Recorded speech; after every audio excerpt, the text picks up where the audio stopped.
जिन physical वालों ने पिछली क्लास अटेंड नहीं की उनको परेशान होने की ज़रूरत नहीं। अभी जो हमारी बातें होंगी उनका पिछली बातों से कोई ताल्लुक़ नहीं है।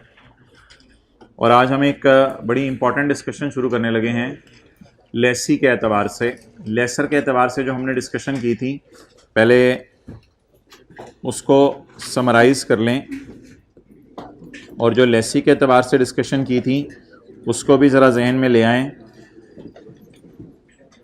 Page 64, page 64।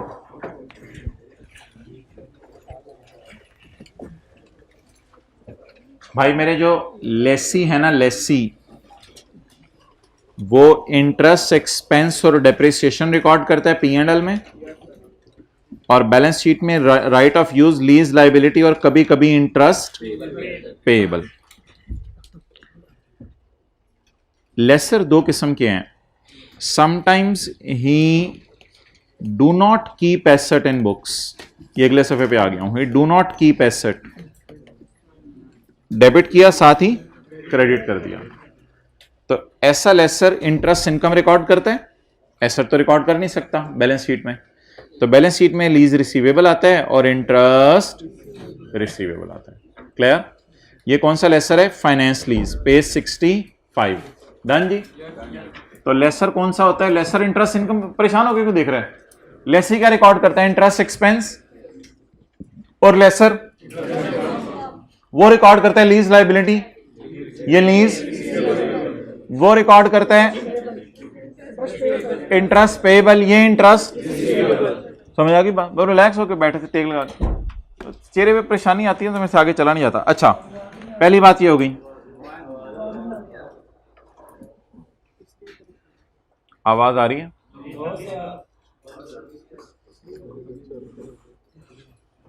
अच्छा, तो भाईजान मैं ये कह रहा था पिछले सफे पे, लेसी क्या रिकॉर्ड करेगा? इंटरेस्ट, एक्सपेंस और डेप्रिसिएशन।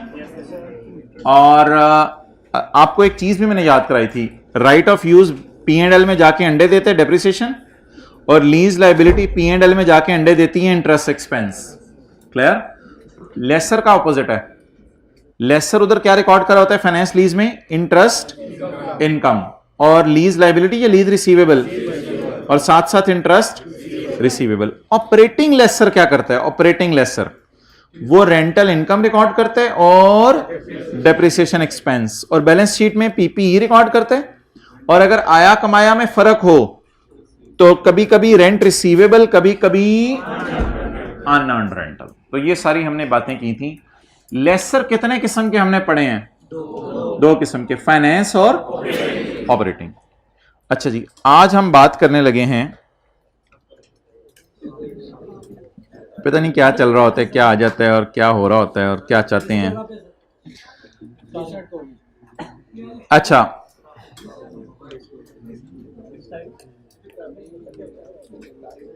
आज आपको बताया जाने लगा है लेसी भी लीज को दो एंगल से देखता है।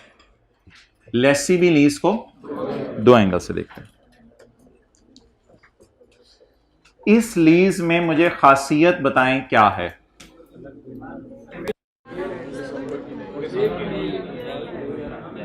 क्या मैं इसको कह सकता हूं ये लीज 1 साल से कम की है? क्या मैं कह सकता हूं lease is for a period of less than 1 year? क्या मैं ये कह सकता हूं this lease is short term lease? अगर लीज शॉर्ट टर्म लीज है और आपने एसेट 9 महीने, 10 महीने, 11 महीने के लिए किराए पे लिया, भाई को उठाएं। अगर लीज शॉर्ट टर्म है, 9 महीने, 10 महीने, 11 महीने के लिए आपने एसेट किराए पे लिया है, तो क्या ऐसे एसेट को बैलेंस शीट में शो करना चाहिए? एक चीज आपने 4 महीने के लिए किराए पे ली, आप उसे बैलेंस शीट में शो करें? कोई तुक नहीं बन रही। क्या आप उसके ऊपर जो है वो डेप्रिसिएशन रिकॉर्ड करें? आपने 4 महीने, 5 महीने, 6 महीने, 9 महीने, 10 महीने, 11 महीने, 11.5 महीने, पौने 12 महीने के लिए अगर कोई चीज एसेट लीज पे ले लिया, तो इस लीज को क्या कहेंगे? Short term lease. स्टैंडर्ड कहते हैं आप इसमें इजाजत है आपको कि एसेट किताबों में शो ना करो, एसेट किताबों में शो ना करो। डन? अच्छा, फिर क्या करें वो अलग बात है। ये क्या है? मोबाइल, चलें ठीक है। ये क्या है? कंप्यूटर। ये क्या है? Tablet, tablet. ये क्या है? लैपटॉप। ये क्या है? फोन। ये क्या है? स्टैंडर्ड कहता है अगर इन चीजों को आपने लीज पे लिया है तो इनको बैलेंस शीट में शो ना करो। अगर आपने इन चीजों को लीज पे लिया है तो इनको बैलेंस शीट में शो ना करो। भाईजान इसके अंदर मैंने गाड़ी नहीं डाली, इसके अंदर मैंने प्लांट नहीं डाला, मैंने इसके अंदर मशीन नहीं डाली गोल दायरे में। स्टैंडर्ड कहता है अगर आप इन चीजों को लीज पे लो, इन चीजों को लीज पे लो, तो right of use balance sheet में शो करने की अगर आपका दिल चाह रहा है नहीं करना तो ना करो, कहते हैं आपकी मर्जी है, कोई मसला नहीं।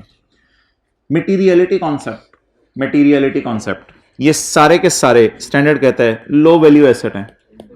लो वैल्यू के लाख डेढ़ का मोबाइल आ जाता है, लो वैल्यू। 2-3 लाख का लैपटॉप आ जाता है, कहते हैं लो वैल्यू। टैबलेट 70-80 हजार का आ जाता है, कहते हैं लो वैल्यू। कुर्सियां जो है वो 20-30 हजार की आ जाती हैं, कहते हैं लो वैल्यू। तो ये तो लोएस्ट वैल्यू हो गया ना ये तो, बल्कि तो स्टैंडर्ड कहता है ये एसेट्स कौन से हैं जी?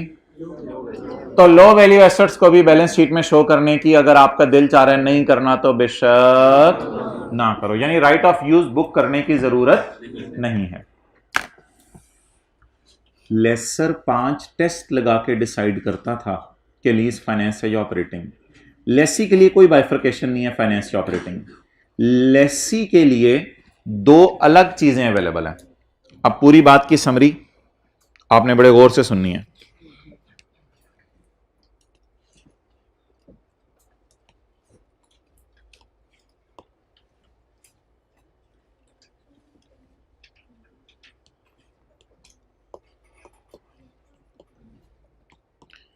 ये है लेसर, ये है लेसी।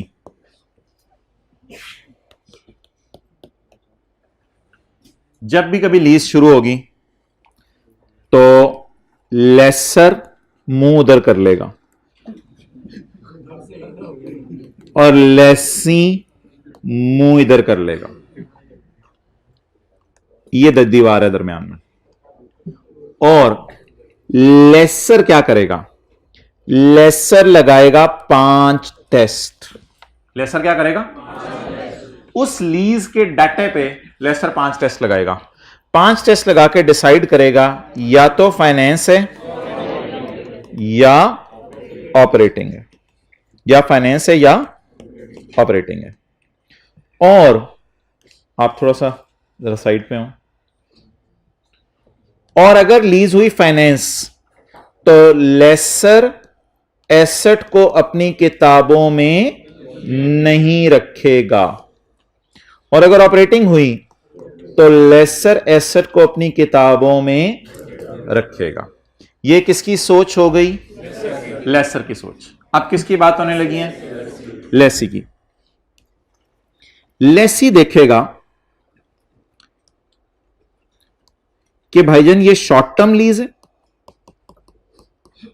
यानी साल से कम की है, या मेरा एसेट, और या मेरा एसेट क्या है?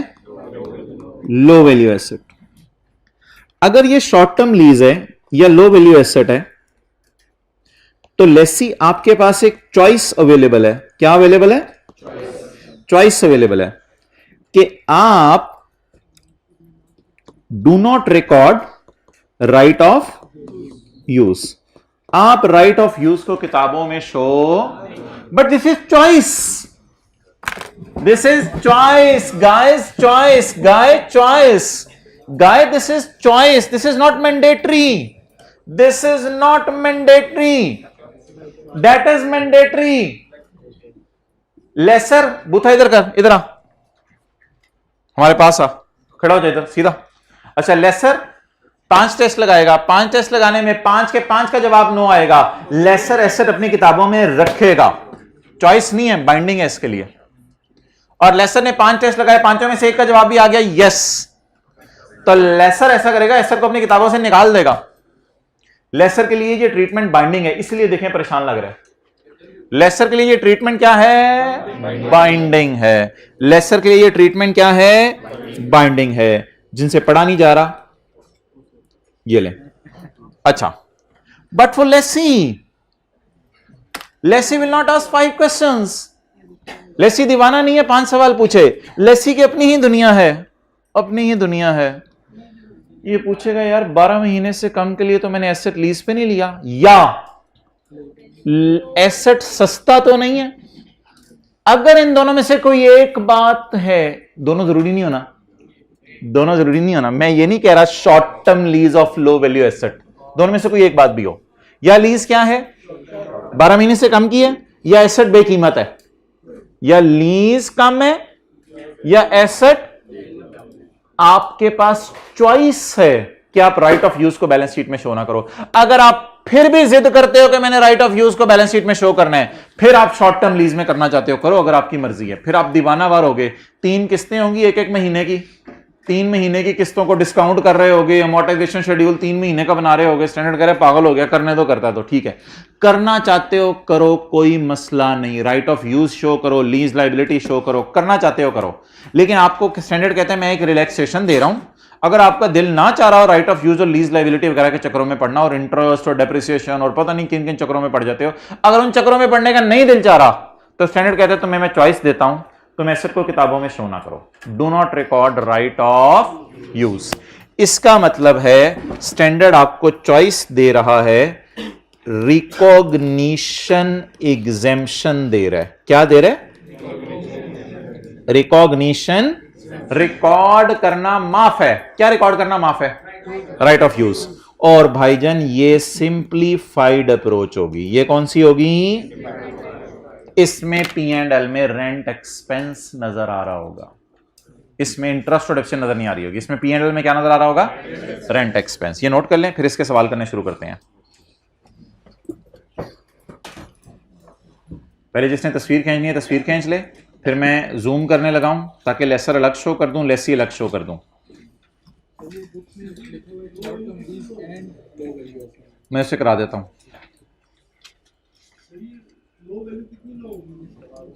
जी, लो वैल्यू एसेट मैंने अभी नहीं बताया लो वैल्यू एसेट कौन सा होता है। लो वैल्यू एसेट की थ्योरी कल मैंने आपको पढ़ानी है। लो वैल्यू एसेट की मैंने जो स्टैंडर्ड ने मिसालें दी थी फिलहाल वो दे दी हैं। बाकी क्या लो वैल्यू है क्या नहीं है, इसमें हमारी 10 से 12 मिनट बहस होगी, फिर पता चलेगा क्या लो वैल्यू है क्या नहीं है। हाँ, शॉर्ट टर्म लीज में तो आप गाड़ी भी 3 महीने के लिए लीज पे ले लें तो शॉर्ट टर्म लीज है। शॉर्ट टर्म लीज के लिए लो वैल्यू एसेट होना जरूरी नहीं है। शॉर्ट टर्म लीज क्या है? बस 12 महीने से कम की। अभी सारी एग्जांपल्स आपको करवाने लगा हूं। अब लेसर का पर्सपेक्टिव नोट कर लें, फिर मैं लेसी का पर्सपेक्टिव नोट करवाता हूं।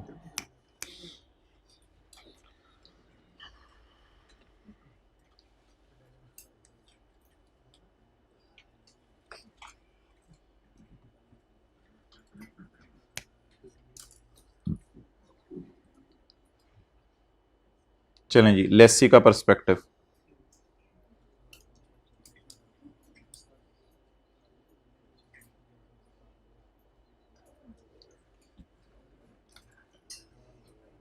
अच्छा, स्टैंडर्ड में पहले कभी आपने जिंदगी में पढ़ा चॉइस भी होती है और कुछ चीजें बाइंडिंग भी होती हैं। स्टॉक को लोअर ऑफ कॉस्ट एनआरवी पे शो करना चॉइस है या बाइंडिंग है? बाइंडिंग है। फाइफो या वेटेड एवरेज यूज करना चॉइस है। तो स्टैंडर्ड में, हर स्टैंडर्ड में चॉइस भी होती है, कुछ चीजें बाइंडिंग में होती है। लेसर के मॉडल्स बाइंडिंग है, लेसर के मॉडल्स बाइंडिंग है, लेकिन जो लेसी के मॉडल्स हैं वो चॉइस अवेलेबल है। अगर छोटा मोटा एसेट है, लो वैल्यू, या फिर लीज ही 2-3-4 महीने की है तो आपकी मर्जी है, मुश्किल अकाउंटिंग ना करें।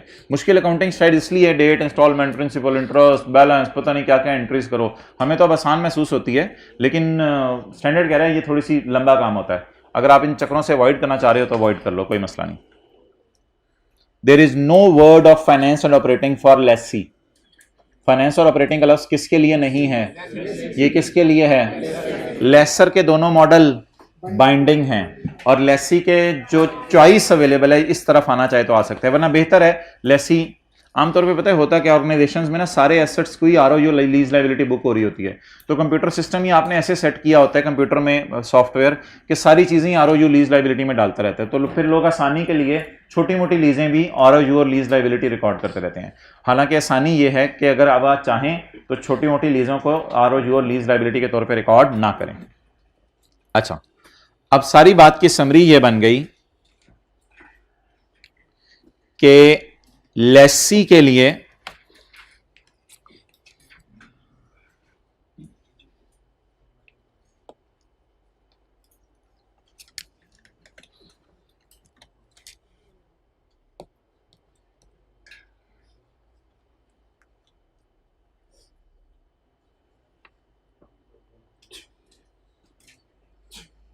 अच्छा, लेसी अगर शॉर्ट टर्म लीज करेगा या लो वैल्यू एसेट लीज पे लेगा, तो इन दोनों सूरतों में इसके पास क्या अवेलेबल है? चॉइस कि ये आरओयू डेबिट ना करे बल्कि पी&एल में रेंट एक्सपेंस डाल दे। पी&एल में डायरेक्ट क्या डाल दे? Rent expense. चलें जी शुरू करें सवाल, पेज 44।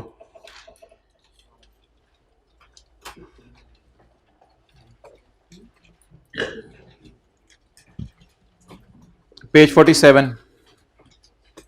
तो आज की क्लास सबसे आसान क्लास है क्योंकि जिस तरह की हमने अकाउंटिंग तकरीबन ऑपरेटिंग लीज में पढ़ी है उसी तरह की होगी। अब आप कह रहे होंगे एकदम लेसी में ऑपरेटिंग लीज कहां से आ गई? नहीं नहीं, लेसी में ऑपरेटिंग लीज है नहीं, लेकिन उस तरह की अकाउंटिंग होगी। Dawlance private limited acquired following assets during year ended 31 December 2015 under the different lease arrangements. क्या लिया जी? प्लांट। कितने अरसे के लिए? क्या लिया है? कितने अरसे के लिए? अभी आप लोगों ने मेरे से नहीं पूछना लो वैल्यू एसेट कौन सा होता है। पेज 47 मैंने आपको जो पिक्चर्स दिखा दी हैं अभी वो ध्यान में रखनी है। पिक्चर्स में लैपटॉप था, जनरेटर लिया है, कितने महीने के लिए? 2 महीने के लिए। अच्छा, अब आपने मुझे बताना है कि किस किस लीज में मैं सिंपल अप्रोच इस्तेमाल कर सकता हूं। सिंपल अप्रोच अभी हमने पढ़ी नहीं, लेकिन वैसे आपसे पूछ रहा हूं, सिंपल अप्रोच इस्तेमाल कर सकता हूं। जनरेटर क्या 2 महीने की लीज है? तो जनरेटर लो वैल्यू नहीं है। अच्छा, हाई वैल्यू कोई लफ्ज नहीं है। लो वैल्यू या not a low value, high value कोई अपनी तरफ से लफ्ज नहीं बना लेना। तो ये कौन सी लीज है जी? Short term lease. तो मैं इधर लिखता रहता हूं, जनरेटर की लीज क्या हो गई? Short term lease. लैपटॉप 3 साल के लिए किराए पे लिया है, 3 साल की वजह से शॉर्ट टर्म तो मैं इसको कह नहीं सकता, लेकिन क्या लैपटॉप इन पिक्चर्स में नजर आ रहा था? तो ये ऑर्गेनाइजेशन जहां करोड़ों के प्लांट खरीद रही होती है तो वहां ऑर्गेनाइजेशन के लिए लाखों का लैपटॉप एक लो वैल्यू एसेट है। तो लैपटॉप क्या हो गया जी? लो वैल्यू एसेट। अब सवाल में लिखा नहीं हुआ, लेकिन मैं आपको चॉइस वाली अकाउंटिंग कराऊंगा। सवाल में लिखा नहीं हुआ, सवाल साइलेंट होगा तो आप भी चॉइस वाली अकाउंटिंग कीजिएगा। चॉइस का क्या मतलब है? आसान अकाउंटिंग। आसान अकाउंटिंग का क्या मतलब है? चॉइस का क्या मतलब है? दोनों में मैं चॉइस लगाने लगा हूं। Do not record right of use, ये चॉइस वाली अकाउंटिंग है। Recognition exemptions, do not record right of use. Plant low value है, not a low value, excellent, not a low value. Short term lease है या 1 साल से ज्यादा की है, तो ये तो मेरे ख्याल से नॉर्मल तरीके से हम कर लेंगे जिस तरह करते थे। इसका नाम फाइनेंस ऑपरेटिंग ना रखें, इसको नॉर्मल तरीके से ट्रीट कर लेंगे। चलें जी, let's start. Pass the journal entries. Journal entries करनी है आपने। अब ये पहली वाली लीज मैं नहीं आपको करा रहा, पहली वाली लीज मैं इधर से आपको दिखा देता हूं। पहली वाली लीज देख लें। प्लांट के लिए स्काई ब्लू में यूज कर लेता हूं। प्लांट जैकम जनवरी 15 को लीज पे लिए, कितने साल के लिए? और 90,000 का किराया है, और छुपा हुआ रेट कितना? Interest rate 10%। तो प्लांट में क्या करेंगे? बस जबानी सुन लें। 90,000 का किराया पकड़ेंगे, 3 साल पे डिस्काउंट करेंगे, 3 किस्तें हैं तो 223817 223817 पीवी आ जाएगी, और 90,000 रेंटल आ जाएंगे, और 0 पे अमोर्टाइजेशन शेड्यूल बंद हो जाएगा। अच्छा, इसके बाद ये वर्किंग 1 और 2 हो गई। वर्किंग 1 और 2 मैं व्हाइट बोर्ड पे नहीं करूंगा। नेक्स्ट, अब बैलेंस शीट में क्या आएगा? और P&L में क्या आएगा वो देख लें। P&L में इंटरेस्ट चला जाएगा 22382 का। तो प्लांट के लिए मैं स्काई ब्लू यूज कर रहा हूं। इंटरेस्ट एक्सपेंस प्लांट का 22382 P&L में चला जाएगा और डेप्रिसिएशन चली जाएगी प्लांट की 74606। वो आप खुद निकाल लेंगे, उसकी मुझे टेंशन नहीं। अच्छा, बैलेंस शीट में क्या जाएगा? राइट ऑफ यूज प्लांट चला जाएगा, क्लियर। और लीज लाइबिलिटी में हमारे साल की पेमेंट के नीचे लाइन लगा देंगे, ये करंट में चला जाएगा और ये नॉन करंट में चला जाएगा। 74380818119, ये 7438081, ये होती है सिंपल अकाउंटिंग जिसमें इंटरेस्ट भी आता है, डेप्रिसिएशन भी आती है और बैलेंस शीट के मुंह पे राइट ऑफ यूज आता है और लीज लाइबिलिटी आती है। प्लांट को मैंने लिफ्ट नहीं कराई, प्लांट को मैंने आपको यहीं से करवा दिया है। और प्लांट की जनरल एंट्रीज क्या होंगी? Right of use debit, lease liability, interest debit, cash credit, deduction debit, account deduction credit. अच्छा जी, अब आ जाएं भाईजान लैपटॉप की तरफ। बता दें कितने साल इसकी लाइफ है? 3 साल लीज टर्म है, माजरत लाइफ नहीं। और लो वैल्यू एसेट है या not a low value?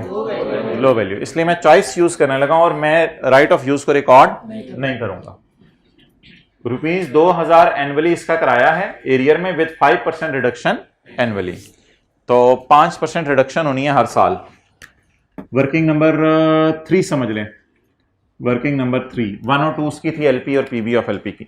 Working number 3 ये मैं करने लगा हूं किसके लिए? वर्किंग लैपटॉप के लिए। अच्छा, ये ना ऑपरेटिंग लीज नहीं है लेकिन लकीली अकाउंटिंग उससे ऐसी है।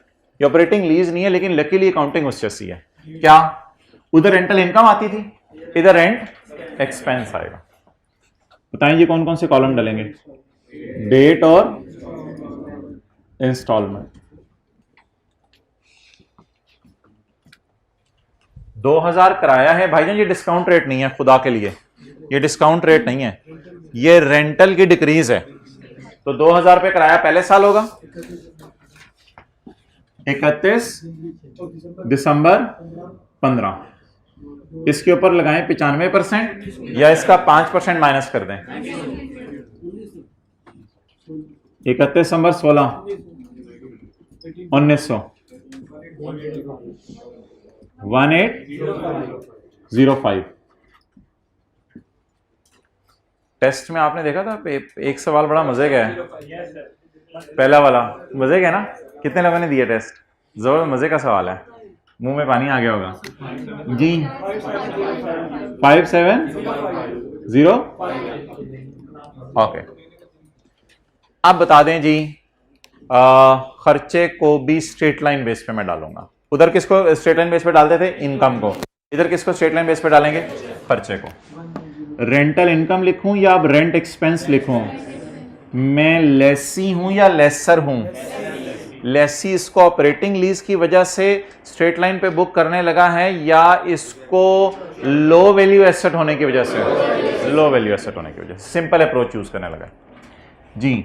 5705 divided by 3 1902 clear per annum.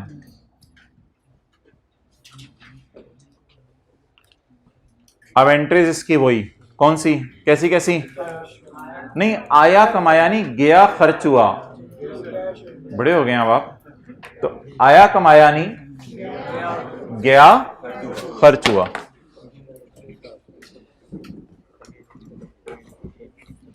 अच्छा, मुझे वो अल्फाज बता दें जो हम यूज करते हैं इंट्रो की क्लास में एक्रूअल्स के टॉपिक में।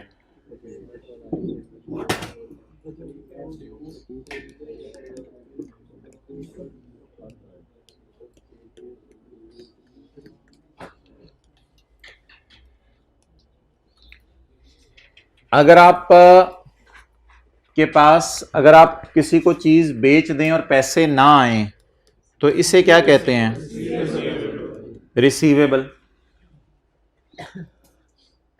अगर आपके पास ज्यादा पैसे आ जाएं और अभी चीजें ना बेची हों, एडवांस या अर्न्ड। अच्छा, खर्चों में आ जाए, खर्चों में आ जाए। अगर आपने बिजली इस्तेमाल कर ली है और बिल नहीं दिया, पेएबल। और अगर आपने 12 महीने बिजली इस्तेमाल की, जज्बात में आके 14 महीने का बिजली का बिल दे दिया, तो 2 महीने का बिजली का बिल प्रीपेड, या फिर आपने किस में जमा करवा दिया है, एडवांस में जमा करवा दिया है। अगर आपने पढ़ लिया, कॉलेज में फीस नहीं दी, तो आपके लिए फीस पेएबल, और कॉलेज के लिए अगर आपने पढ़ा नहीं और अभी अगले से अगले 2-3 सेशन की फीसें जमा करवा दी, तो आपके लिए प्रीपेड एडवांस में पे कर दी। और कॉलेज के लिए अर्न्ड या अनअर्न्ड। तो ये दो लफ्ज इस्तेमाल होते हैं। और उधर हम कौन सा लफ्ज इस्तेमाल करते थे, बैलेंस शीट में कभी कभी रेंट रिसीवेबल शो करते थे और कभी कभी अनअर्न्ड रेंटल, और इधर हम बैलेंस शीट में कभी कभी और कभी कभी प्रीपेड शो करेंगे। लेकिन एक बात याद रखिएगा, उधर हम एक अकाउंट बनाते थे सिर्फ रिसीवेबल का, मैंने कहा था अनअर्न्ड का अकाउंट ना बनाएं, अकाउंट एक ही बनाएं, किसका, रिसीवेबल का। और इधर भी मैं आपको कहूंगा एक ही अकाउंट बनाएं, किसका, पेएबल का, प्रीपेड का, पेएबल का। अच्छा, उधर जो रिसीवेबल का अकाउंट हमने डिराइव किया था, वो किससे डिराइव किया था, डेटर अकाउंट से। डेटर डेबिट सेल क्रेडिट, और कैश डेबिट डेटर क्रेडिट। और इधर जो पेएबल का अकाउंट हम डिराइव करेंगे, वो किससे करेंगे, क्रेडिटर से। क्रेडिटर से कैसे डिराइव करेंगे, परचेज डेबिट क्रेडिटर क्रेडिट, और cash debit, sorry, creditor debit cash credit. Clear. अच्छा, इन अकाउंट्स को बदला कैसे था, इन अकाउंट्स को बदला कैसे था, डेटर की जगह क्या लिखा था, बोले बोले बोले बोले, रेंट रिसीवेबल, और सेल की जगह रेंटल इनकम, और क्रेडिटर की जगह बोले बोले बोले बोले, रेंट पेएबल, और परचेज की जगह रेंट एक्सपेंस। नोट कर लें ताकि डेरिवेशन भी याद रहे इनकी। वो डेटर से निकला था अकाउंट, और ये वाला किससे निकलेगा, क्रेडिटर से।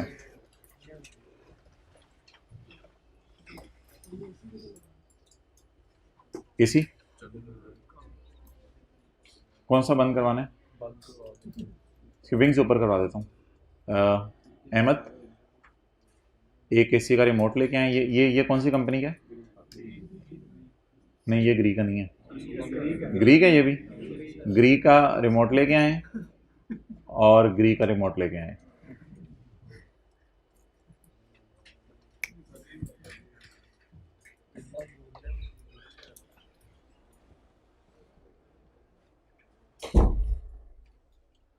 उसके पर ऊपर करें और इसके पर खोल दें।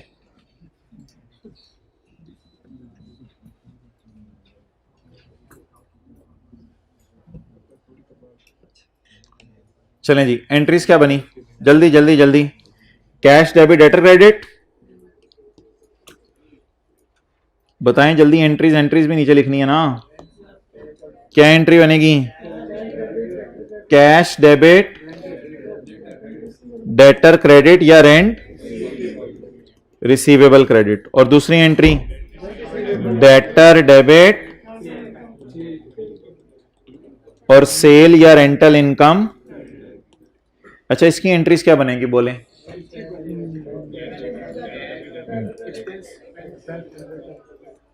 आया, कमाया, गया और खर्च हुआ। बोलें जाने की एंट्री। और यार एंट्री टी अकाउंट देख के एंट्री नहीं बनानी आती यार, हद हो गई यार। Creditor debit cash credit, creditor debit cash credit. Sir ये कौन सा पेएबल है जो क्रिएट हुआ नहीं, पहले ही डेबिट हो रहा है। और चुप कर जो, खैर है। Rent payable debit cash credit, और दूसरी तरफ रेंट एक्सपेंस डेबिट और रेंट पेएबल क्रेडिट।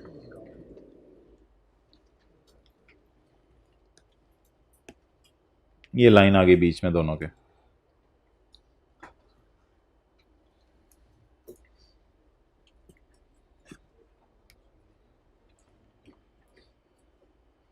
आया कमाया गया खर्च हुआ।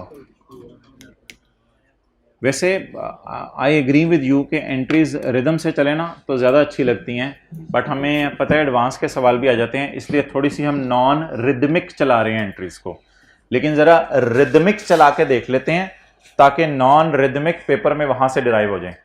तो एंट्री क्या पड़ी थी? Debtor debit cell credit, cash debit debtor credit. तो बस मैं कह रहा हूँ इसकी तरतीब बदल दें, कैश डेबिट डेटर क्रेडिट पहले करते हैं, डेटर डेबिट सेल क्रेडिट बाद में कर दें। और इधर भी सादा सी entries, rent expense debit rent payable credit, पहले पेएबल बुक करें फिर पेएबल डेबिट कैश क्रेडिट, लेकिन इसका थोड़ा सा रिदम बदल दें, rent payable debit cash credit और rent expense debit rent payable credit. Okay, अब एंट्रीज तो ज़बानी ज़बानी बताएं आप। गया खर्च हुआ, जाने की बताएं, क्रेडिटर डेबिट कैश क्रेडिट की तरह की कोई एंट्री बता दें, rent payable debit cash credit, और इसकी rent expense debit rent payable credit, rent payable debit cash credit, rent expense debit rent payable credit, rent payable debit cash credit, rent expense debit rent. लेकिन मुझे नहीं पता कि in the end prepaid आए या payable आए, वो T count बना के मैं देखूंगा रेंट पेएबल में कि प्रीपेड आता है या पेएबल आता है। चलें जी, एंट्रीज किसकी एंट्रीज करनी है? लैपटॉप की। 31 दिसंबर 15 गया, कैश गया, कितना जी? 2000। और खर्चे की एंट्री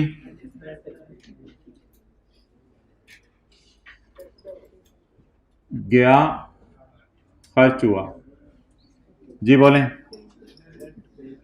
रेंट एक्सपेंस डेबिट, और इस एंट्री को पता क्या कहते हैं? बुक करना और पे करना, बुक करना खर्चा और पे करना जी। 1902 जी, 31/12/16 करवाएं जी। Rent payable debit cash credit,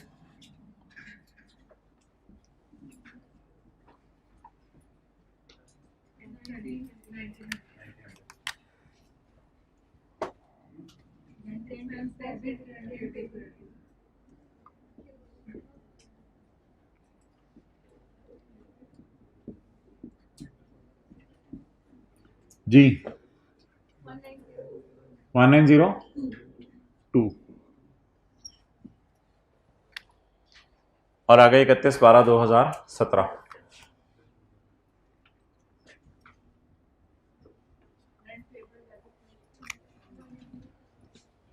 cash ये है, खर्चा ये है।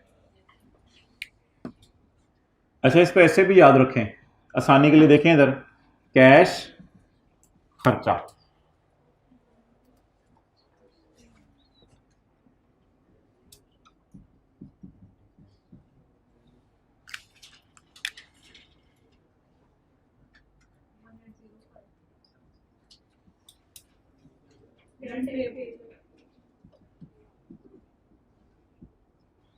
जी।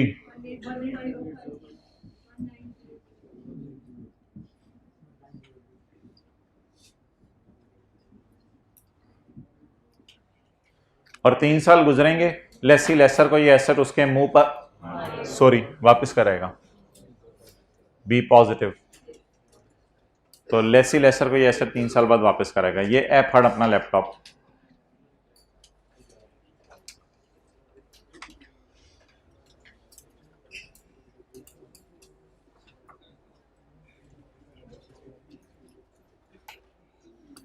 अच्छा जी।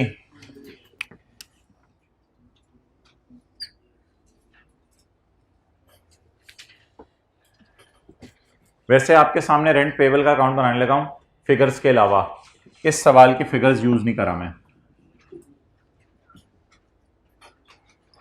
रेंट पेबल, खर्चा कैश। नाम तो पेएबल है, लेकिन मैंने आपको कह दिया उधर भी नाम रिसीवेबल होता था, कभी कभी उसे अनअर्न कह देते थे, तो नाम पे नहीं जाना आपने कैरेट डाउन की नेचर देखनी है।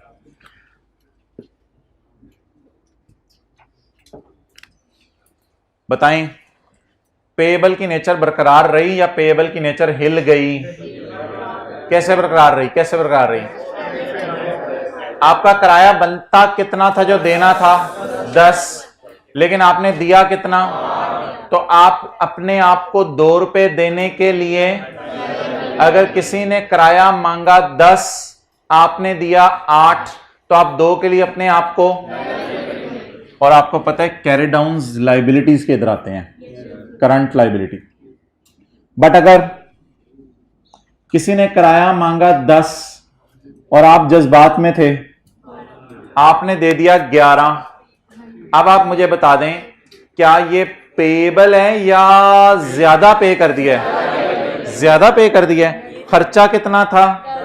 10। बिस्किट के 50 रुपए थे, आप उसे 55 दे के आ गए, इसका मतलब है आप एडवांस में पैसे दे आए। तो खर्चा था 10, आपने पे कितना कर दिया? 11। कितना ज्यादा पे कर दिया? 1। इस 1 के बदले फ्यूचर में आप उससे और भी घर किराए पे ले सकते हैं या कुछ भी कर सकते हैं, वो आपकी मर्जी है। तो 1 ज्यादा दे दिया या देएबल है? ज्यादा दे दिया या पेएबल है? तो अब ये कैरी डाउन इधर आएगा। इधर तो भाईजान एसेट्स के कैरी डाउन आते हैं, लैंड का कैरी डाउन, बिल्डिंग का कैरी डाउन, कैश का कैरी डाउन, फर्नीचर का कैरी डाउन, डेटर का कैरी डाउन, इधर तो एसेट्स के कैरी डाउन आते हैं। तो ये ऊपर लिखा होगा अकाउंट लायबिलिटी, लेकिन हम अपने समझने के लिए यहां क्या लिख दिया करेंगे? Current asset. तो ये मैंने आपको पेएबल और प्रीपेड की नेचर बता दी। इस सूरत में क्या आया करेगा? देख के बोलें, इस सूरत में क्या आया करेगा? पेएबल। 2 रुपए पेएबल है, और इस सूरत में प्रीपेड आया करेगा। ओके, चलें जी शुरू करें। खर्चा कितना है? 19, और दिया कितना है? ज्यादा दे दिया है, ज्यादा दे दिया है। पता नहीं क्या हुआ था, हमें ज्यादा दे दिया हमने, 2000 हमने दे दिया है। तो आप बता दें जी बैलेंसिंग किस साइड पे आ रहा है? अगर इस तरह पेपर में ना भी सोचें कि ज्यादा है कम है, तो कैरी डाउन इधर एसेट्स का ही आता है। नाम नहीं ऊपर बदलना, अकाउंट का नाम नहीं बदलना ऊपर। Carry down current asset, pre paid 98 balancing.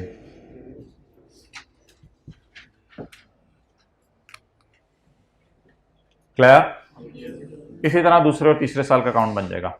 वो भी मैं नहीं बना रहा, क्योंकि दूसरे और तीसरे साल की एंट्रीज भी हमसे नहीं मांगी हुई थी, ये भी मैं मिटा रहा हूं। तो हमसे सिर्फ किस साल की एंट्रीज मांगी हुई है? पहले साल की। तो ये पहले साल की एंट्रीज हैं आपके सामने। अब इस डेटे की बुनियाद पे मुझे पहले साल का P&L और बैलेंस शीट बनवा दें। बता दें जी खर्चे में कितना जाना है? 19, और बैलेंस शीट में 98। ये थी लो वैल्यू एसेट की अकाउंटिंग ट्रीटमेंट, जो दिखने में आपको ऑपरेटिंग लीज जैसी लगी, लेकिन ऑपरेटिंग लीज का लफ्ज यूज करना इसके लिए जायज नहीं है जी। SOCI और SOFP।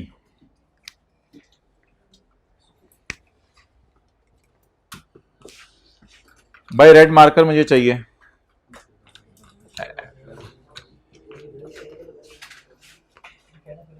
चलो रहने दो, मिल गया।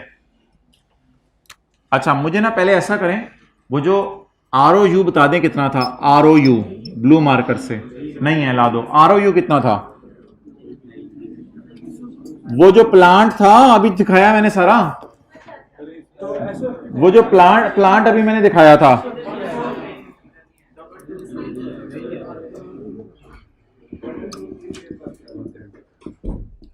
ROU कितना था? डेप्रिसिएशन भाई वो जो मैंने आपको दिखा दिया सारा स्काई ब्लू से, वो पूछ रहा हूं। 149,211। ऐसे ही जरा समझने के लिए, ताकि पूरी पिक्चर सामने आ जाए। 149,211, इसमें नॉन करंट लायबिलिटी थी और करंट लायबिलिटी थी, करंट पोर्शन। ये ब्लू मार्कर से मैं शो कर रहा हूं किसको? प्लांट को। 81819 और 74380। 81819 74380।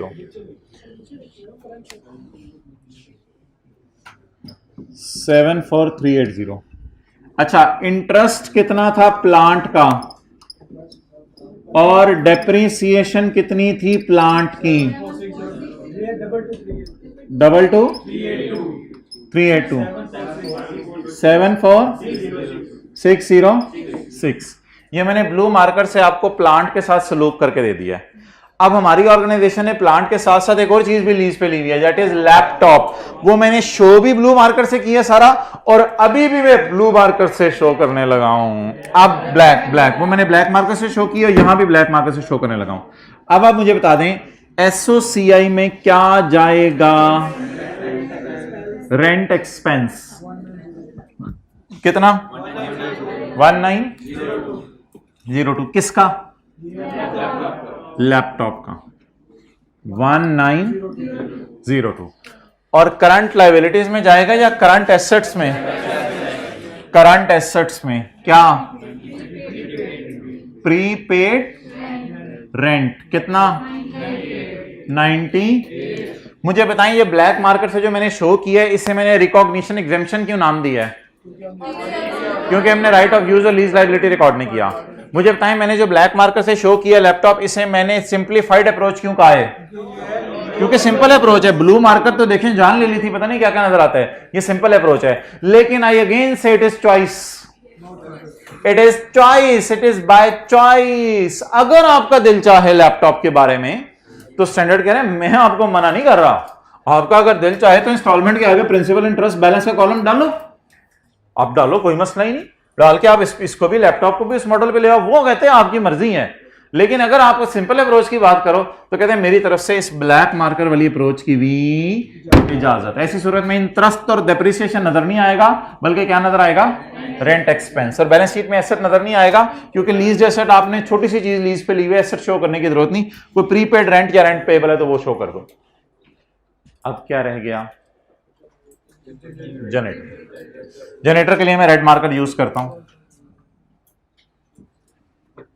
जनरेटर, जन रे जनरेटर कितने के जी? ना कितने का पता नहीं, कितने के हम तो किराए पे लिया हुआ है। कितने का हमें क्या पता नहीं, लाखों का जनरेटर आता हो। जनरेटर कितने रुपए किराए दे रहे हैं? 20,000 पर मंथ। कितने महीने किराए पे लिया? 2 महीने किराए पे लिया। बाद में उससे हमने अपना जनरेटर ले लिया, हमारा तो अपना लेवल है। तो अभी हमने फिलहाल कितने अरसे के लिए किराए पे लिया है? 2 महीने के लिए। किस दिन किराए पे लिया? यकम जनवरी 15 को। तो जनवरी का किराया जनवरी में दे दिया होगा, सवाल में नहीं लिखा हुआ तो दे दिया होगा। फरवरी का किराया फरवरी में दे दिया होगा। तो बस 2 एंट्रीज कर दें, एक करनी है एक कर दें, आपकी मर्जी है। जनवरी फरवरी की इकट्ठी एंट्री कर दें, अलग अलग करनी है अलग अलग कर दें। तो एक एंट्री में करने लगा हूं लाल मार्कर से। लाल की कसर रह गई थी तो लाल कर दें।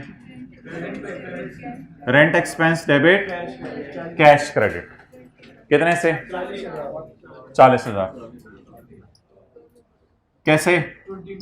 बच्चों वाली बात। 20,000 महीने का किराया, तो 2 महीने का किराया कैलकुलेटर के बगैर 40,000। इसका या प्रीपेड क्यों नहीं आया?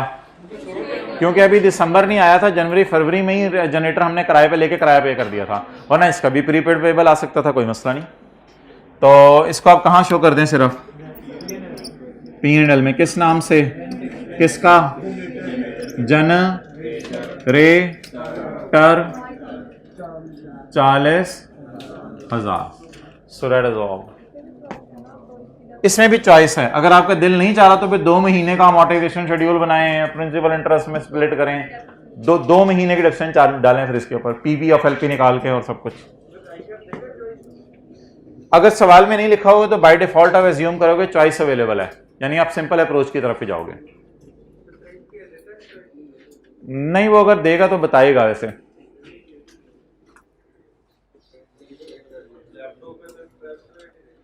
हाँ, इंटरेस्ट रेट फिर देगा ना इनके।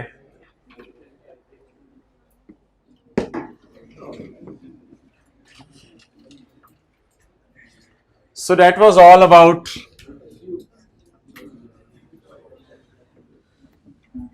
lessee. ब्लू में क्या है?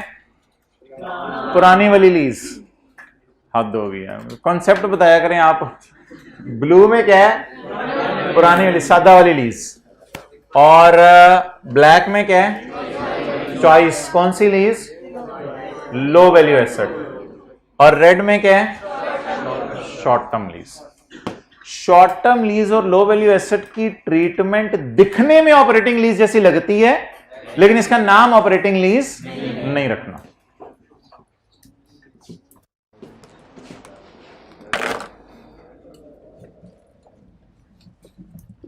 ओके,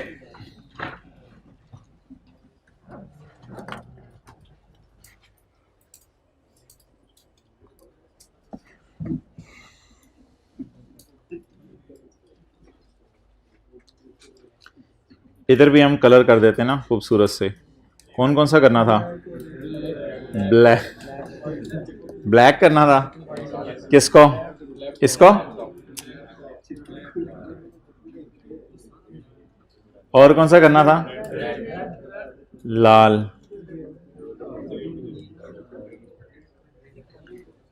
आप लोग कलर ब्लाइंड है।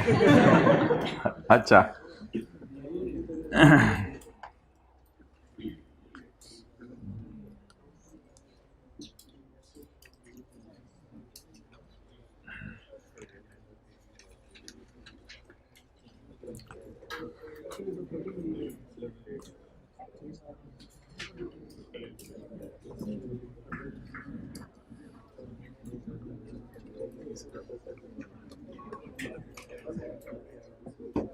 अच्छा,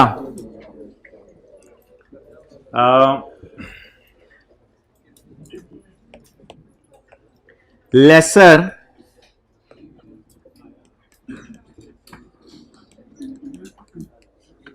फाइनेंस लीज भी करता है। और we are just doing revision now. Yeah guys saying yeah okay yo lessee के पास एक अप्रोच है अवेलेबल, सादा अप्रोच। एक अप्रोच कौन सी है? Simple approach. लेकिन ये चॉइस है, चॉइस है, ठीक है। और ये दो जगह पे अवेलेबल है, शॉर्ट टर्म लीज और लो वैल्यू एसेट। वरना आप इसका ना कोई नाम नहीं है, ये बस नॉर्मल लेसी की काउंटिंग है। तो बस इसको लेसी की काउंटिंग नाम दे दें, जो मर्जी नाम दे दें, सादा भी नाम देना इसकी तौहीन है। तो बहरहाल तौहीन कर देते हैं हम इसकी। सिंपल लेसी से सिंपल ट्रीटमेंट। अच्छा पढ़ें जी, बिस्मिल्लाह पूरा पढ़ लें। अच्छा जी, शुरू वाली क्लासों में ना हमने ये शुरू किया था लेसी, और हम P&L में क्या डालते थे? इंटरेस्ट और इनके बाप बैलेंस शीट में पड़े होते थे क्या? Right of use, lease liability और इंटरेस्ट पेएबल। ओके, ठीक है जी। इसके बाद मैंने आपको शुरू कराई थी फाइनेंस लीज। ये बताना पड़ा कि क्या क्या करवाया था। इसके बाद क्या करवाई थी? फाइनेंस लीज में इंटरेस्ट एक्सपेंस नहीं था, फाइनेंस लीज में इंटरेस्ट इनकम थी। ये वो सारा समरीज बनी हुई है नीचे, लेकिन मैं बनी हुई को बना रहा हूं क्योंकि भाई ने तो परेशान कर दिया था मुझे उस दिन। अच्छा, इंटरेस्ट इनकम और बैलेंस शीट। बैलेंस शीट में बोले लीज रिसीवेबल और इंटरेस्ट। इस तरह हमने डंकी को चलाना शुरू किया था।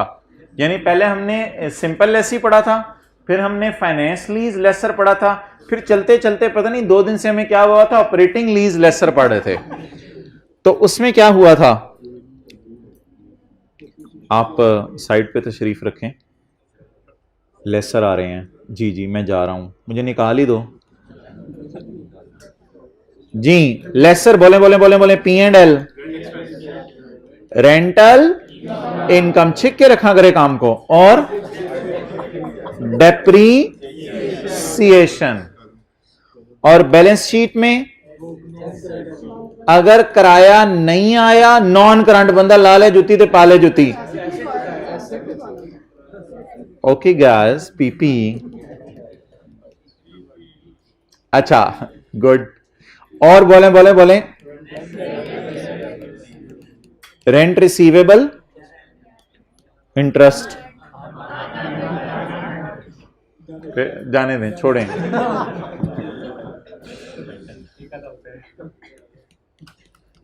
Unearned rental done. अच्छा आप ना कभी जिंदगी में इधर लेवल चेक करें ये इधर जाके इंटरेस्ट देते हैं और बस और ये इधर जाके डेप्रिसिएशन देता है और ये इधर जाके इंटरेस्ट देता है और ये इधर जाके डेप्रिसिएशन देता है और ये रिसीवेबल और अनअर्न्ड की इधर रेंटल इनकम पड़ी होती है। तो चीजें बड़ी मैच कर रही हैं, आप लोग ही मिसमैच करते हैं। ओके आज जो आखिरी अकाउंटिंग मैंने की है वो अगर किसी को याद हो उसमें क्या क्या है? पी एंड एल में क्या है? Rent expense. Right of use नहीं आना बैलेंस शीट में। रेंट प्रीपेड या रेंट पेबल। ठीक है जी। अब मैं आपको 1 मिनट दे रहा हूं, नोट कर लें जल्दी जल्दी जल्दी जल्दी। खुद ही नोट करें ना, अब देख के क्या नोट करते हैं, तो कमाल है। खुद ही नोट करें। I am giving you 1 minute. जो नोट कर ले हाथ खड़ा करके बता दे।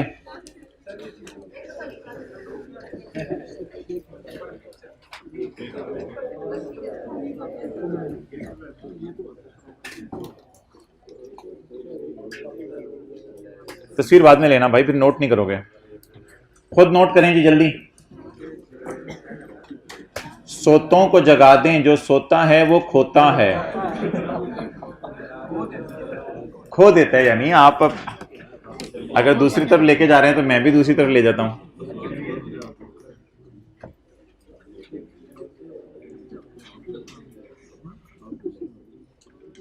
और भाई करें तो सही, 70-80% भी सही हो गया तो काफ़ी है। ICAP ने तो 50% वाले को पास रखा हुआ है। अजीब लोग हैं वैसे, 70-80% वाले को पास रखते हैं। 50 नंबर ले ले बंदा पास। यार हाथ दोगी यार, अद्धे नंबर नहीं ले सकता। रशीद साथ वाले यार अद्धे नंबर नहीं बंदा ले सकता। वैसे कभी अकेले में बैठ के ना सोचिएगा जनरेटर के पास कि आधे नंबर नहीं ले सकता मैं।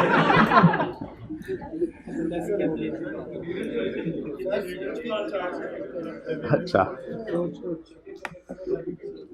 जो लोग सीरियस हैं मुझे बता दें अगर हो रहा है तो।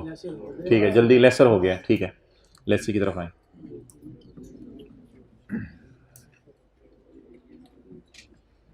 कुछ नहीं अभी शुरू किया है, जल्दी कराओ।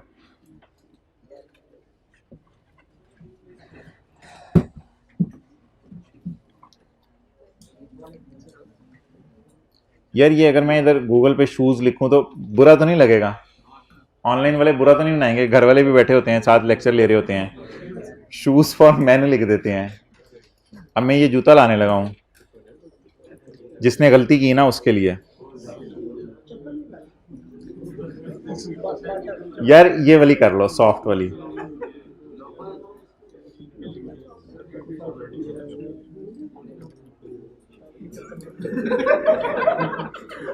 क्या कहा इसने मुझे भी बताना।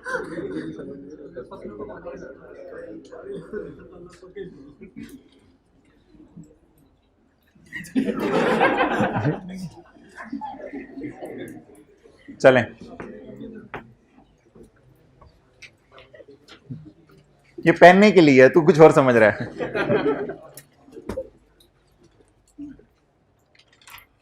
सिंपल वाला लेसी जिसका गलत हुआ ना उसको तो क्लास से निकाल दिया जाएगा।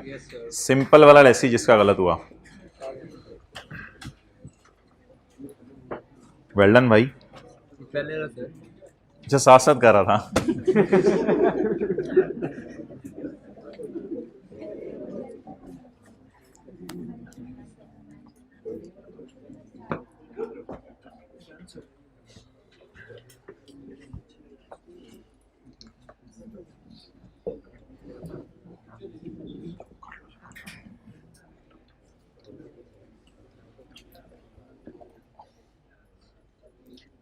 हाइब्रिड में सेकंड रो वाले भाई शर्मा रहे हैं, उनको नजर नहीं आ रहा। मैं जूम करता हूं यार, किधर गया है मेरा जू।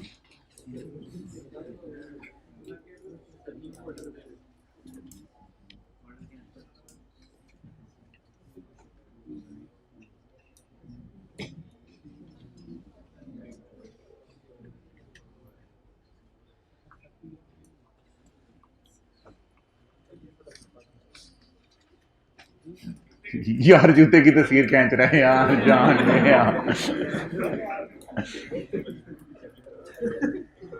ओके,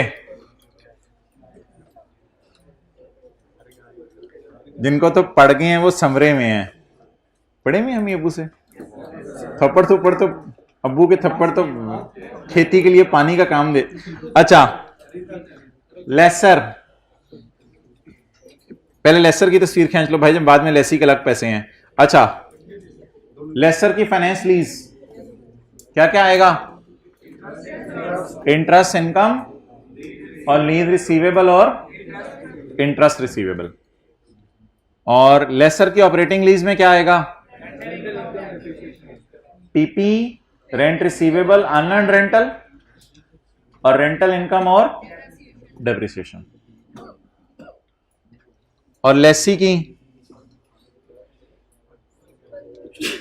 P&L में इंटरेस्ट और डेप्रिसिएशन, और बैलेंस शीट में राइट ऑफ यूज और उधर P&L में रेंट एक्सपेंस और इधर रेंट प्रीपेड या payable.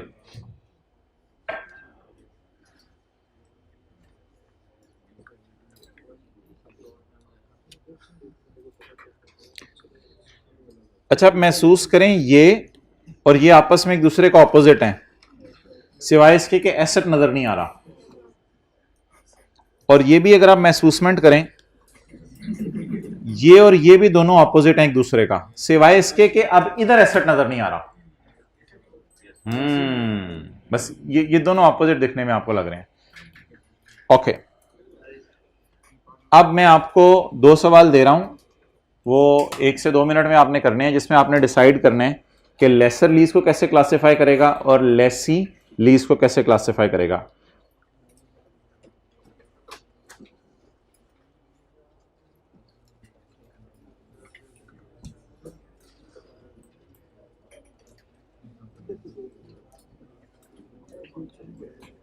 Ji, a leasing company leased out a chair costing 30,000 for 5 years. Its useful life is 6 years. Classify lease from lessee viewpoint, classify lease from lesser viewpoint. Take approximately 1 to 2 minutes. Do not watch the solution, just watch on whiteboard and try to conclude. मैं कह रहा हूं कि ये कर दें जरा।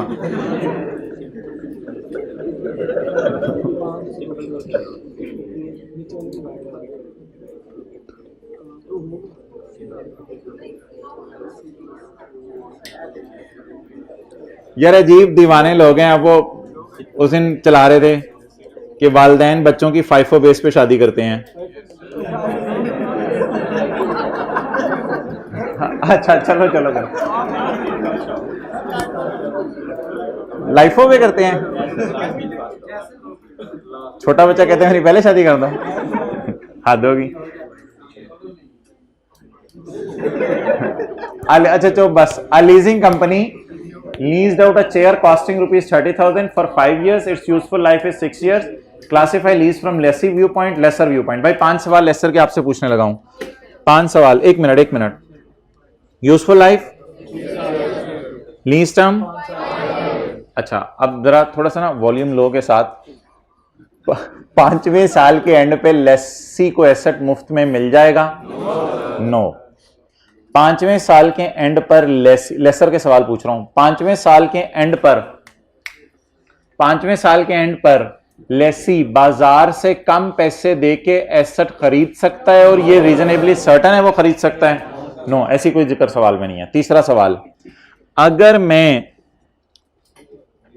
क्या कहते हैं लीज टर्म को यूजफुल लाइफ पे डिवाइड करूं तो क्या जवाब मेरा 75% से ज्यादा आ रहा है? अगला सवाल लगाने की जरूरत ही नहीं। चौथा सवाल लगाने की जरूरत ही नहीं, असल में रेंटल वगैरह भी नहीं दिए हुए ना, तो चौथा सवाल भी लग ही नहीं सकता। तीसरे का जवाब क्या आ गया है? तो इसका मतलब है लेसर कौन सी लीज कहेगा? फाइनेंस। लेसर कौन सी लीज कहेगा? फाइनेंस। क्लियर? अगला सवाल, अब लेसी के एंगल से सोचें। लेसी के एंगल से 5 सवाल नहीं पूछने। क्या ये शॉर्ट टर्म लीज है? शॉर्ट टर्म कहां है? 5 साल की लीज है। क्या ये चेयर उस तस्वीर में थी जो मैंने दिखाई है? क्या ये लो वैल्यू एसेट है? तो फिर लेसी क्या करेगा? सिंपल अप्रोच लगाएगा। ऑप्शन उसके पास अवेलेबल है कि सिंपल अप्रोच लगाए, और इसको कौन सा लीज कह दे? Low value asset. डन। अब लेसर कौन सी एंट्रीज करेगा? फाइनेंस लीज वाली, खामोश। और लेसी, लेसर वर्किंग में करेगा जीआई और एनआई। यार आप समझे ना चीजों को। लेसर जीआई और एनआई से शुरू करेगा और date, instalment, principal, interest, balance का कॉलम बनाएगा। लेसी सिंपल अप्रोच यूज करेगा, डेट और इंस्टॉलमेंट डालेगा और उनको सिर्फ स्ट्रेट लाइन बेस पे रेंट एक्सपेंस रिकॉर्ड कर देगा। अगला करें।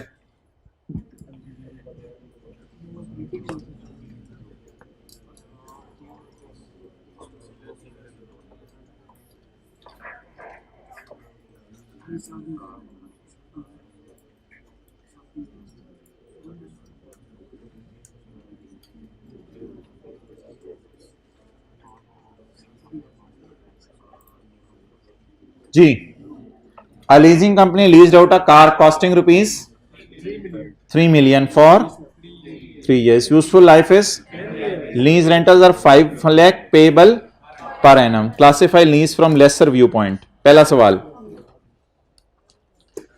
क्या तीसरे साल के एंड पे चीज लेसी को मिल जानी है? दूसरा सवाल, क्या तीसरे साल के एंड पे लेसी बाजार से कम पैसे देके बाकी 7 साल के लिए खरीद सकता है? और ये ऑप्शन एक्सरसाइज करना इसके लिए रीजनेबली सर्टन है? ऐसा कुछ नहीं लिखा हुआ। 3 को 10 से डिवाइड करें, जवाब 30% आ रहा है, तो इसका मतलब है 3 को 10 से डिवाइड करें तो जवाब 75% से। अच्छा, अगला ना असल में डिस्काउंट रेट अवेलेबल नहीं है, लेकिन अगर आप 5 लाख को 3 से डिवाइड करें तो 15 लाख को जब आप डिवाइड करें 30 लाख से, एलपी को एफवी से डिवाइड करें तो जवाब कम आ रहा है 90 से। तो जब पीवी ऑफ एलपी को डिवाइड करेंगे तो और ज्यादा कम हो जाएगा। ओ यार हद होगी।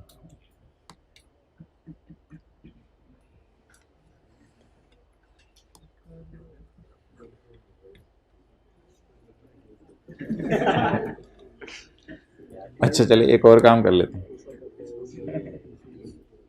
लातों के भूत बात। अच्छा इसका जवाब क्या आ गया? ऐसा कोई स्पेशल नेचर का नहीं है, गाड़ी है, गाड़ा तो नहीं है कोई गाड़ी है, तो ऐसा कोई स्पेशल नेचर का नहीं है। तो 5 सवालों के जवाब आ गए 9। तो लेसर कौन सी लीज लगाएगा? Operating lease. अच्छा, अब जूते पहने लेसी के। किसके जूते? लेसी के। लीज 1 साल से कम है? नहीं, 1 साल से कम नहीं है, तो ये लीज शॉर्ट टर्म नहीं है। क्या ये लो वैल्यू एसेट है? गाड़ी लो वैल्यू एसेट नहीं है, गाड़ी तो गाड़ी है ना, तो गाड़ी लो वैल्यू एसेट। अब इसका मतलब है फिर ये लेसी क्या करेगा? नॉर्मल लीज लगाएगा या सिंपल अप्रोच लगाएगा?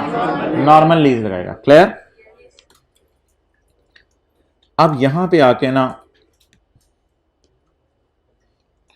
लोगों ने स्टैंडर्ड बनाने वाले पे किया एतराज।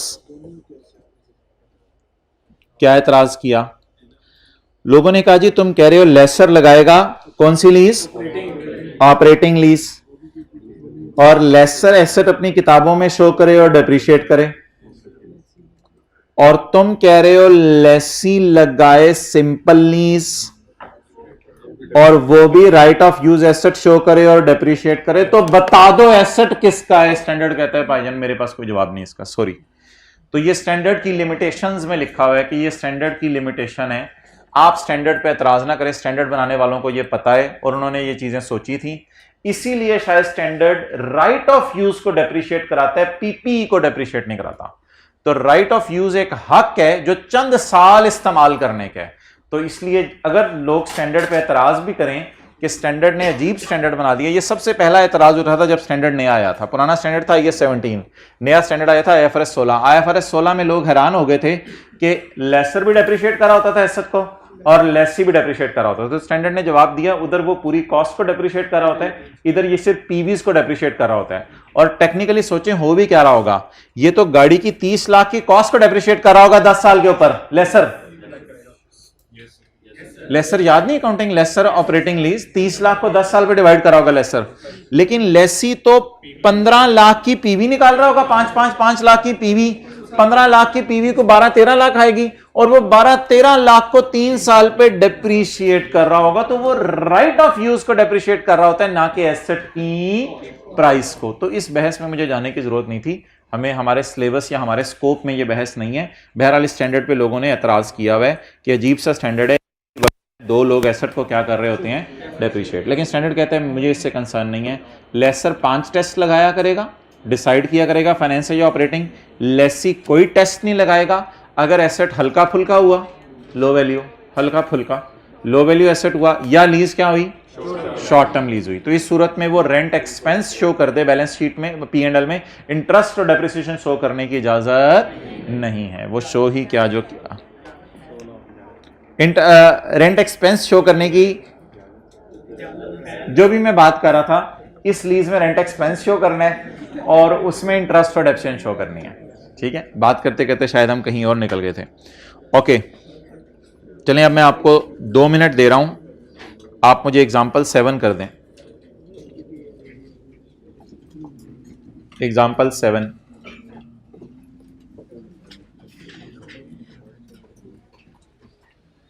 2 से 3 मिनट लें, एंट्री ज़बानी कर दें, सिर्फ वर्किंग वगैरह कर दें।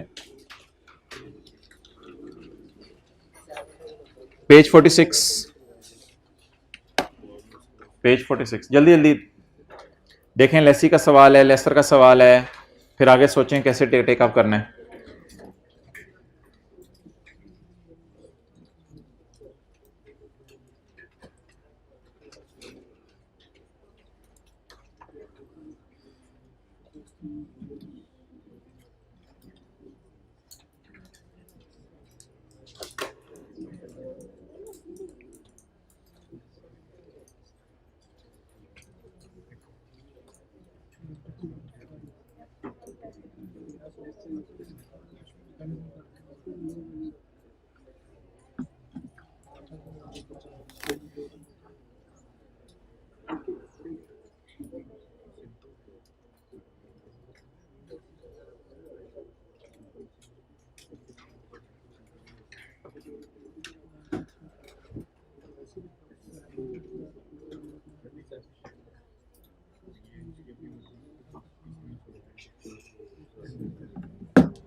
Entity A leases office equipment for 5 years. The total value of the equipment when new is 5,000.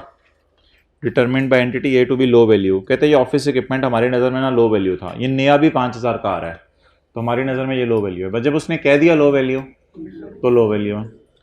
Entity A elects choose to apply the low value asset exemption. समझ आ गई? एग्जेम्पशन क्या मतलब, मैं एग्जेम्प्ट हूं, अब मैं राइट ऑफ यूज ना भी रिकॉर्ड करूं तो खैर है। Lease payments are payable as follows. पहले साल पेमेंट नहीं होनी, दूसरे और तीसरे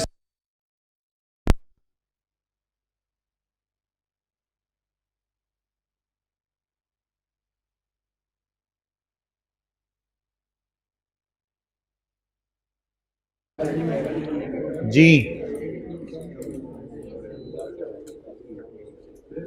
टोटल कितना हो गया? 6500। अच्छा जी, डिवाइडेड बाय ना, ये दीवानों की तरह 4 नहीं करना, असल में ये पीरियड्स 5 है ना, तो डिवाइडेड बाय 5, 1300। अब एंट्री जरा देखिएगा, एक पहले साल की rent payable debit cash credit 0 और rent expense debit payable credit 1300। 0 की एंट्री नहीं भी करेंगे तो कोई मसला नहीं, सॉल्यूशन में नहीं हुई भी मैं कर रहा हूं, वरना फिर वो कंसिस्टेंसी नहीं रहती, घर में समझ आने में मसला होता है। गया खर्च हुआ,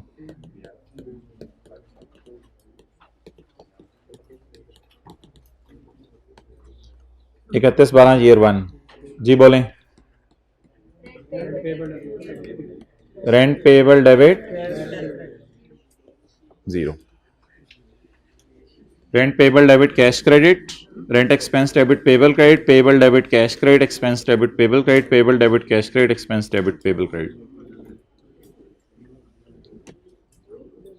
अच्छा इधर देखें, सोच के बताएं, खर्चा 1300 है, पे नहीं कर रहा मैं, पेबल में जाना चाहिए या एसेट में? पेबल, इसलिए कैरी डाउन मेरा 1300 पेबल आएगा। इसको लिख लें करंट लाइबिलिटी, जरा इसको करंट लाइबिलिटी लिख लें सॉल्यूशन में। रेंट पेबल के अकाउंट में लाइबिलिटी है या प्रीपेड है? लाइबिलिटी।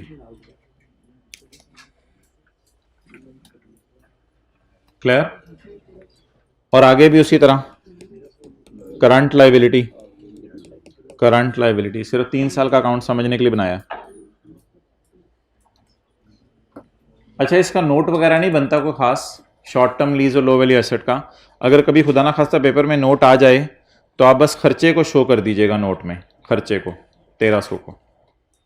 ये तो P&L ही बन गया ना, खर्च। नोट क्या बना? Note, note for the year होते हैं, एज ऑन नहीं होता, for the year, year 1 year 2 1300 1300। Maturity analysis कोई नहीं, बस एक्सपेंस जो P&L में जाना है ना वही यहां चले जाना है। तो नोट बनाने की जरूरत नहीं, P&L के फेस पे वैसे ही नोट बन जाता है, इसलिए नोट मांगने का कोई चांस नहीं है इसके। इसमें मेच्योरिटी एनालिसिस बनाने की जरूरत नहीं है, छोटी सी लीज है, इतना लंबा चौड़ा मेच्योरिटी एनालिसिस बना के यूजर को क्या परेशान करना है, इमटेरियल सी चीज है।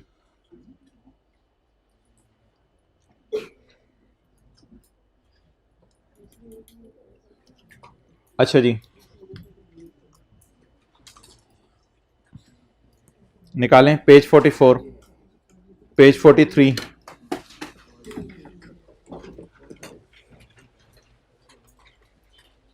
Recognition in case of lessee only. कौन सी approach? Simplified approach. Choice, a lessee may elect, choice not to apply the requirements to record and measure the right of use and कौन सी सूरत में? अगर शॉर्ट टर्म लीज है और asset कौन सा है? Low value.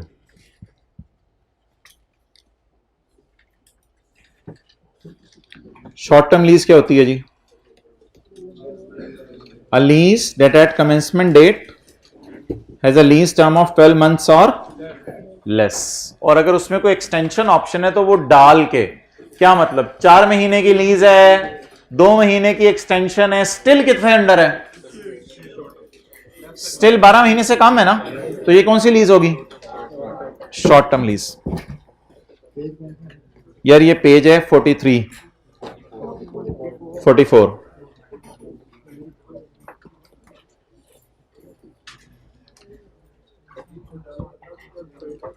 मैं बताता हूं नहीं, इसमें सर्टन और अनसर्टन वाला नहीं देखना। 4 महीने की लीज है, 3 महीने की एक्सटेंशन की ऑप्शन है, एक और लीज है वो 9 महीने की है और 4 महीने की एक्सटेंशन की ऑप्शन है। सर्टन अनसर्टन वाला यहां कोई चक्कर नहीं है। बता दें कौन सी शॉर्ट टर्म लीज होगी, कौन सी शॉर्ट टर्म लीज नहीं होगी। पहली शॉर्ट टर्म लीज है और दूसरी शॉर्ट टर्म लीज नहीं है, नोट कर लें। एक्सटेंशन ऑप्शन डाल के सोचना है कि लीज शॉर्ट टर्म है या नहीं।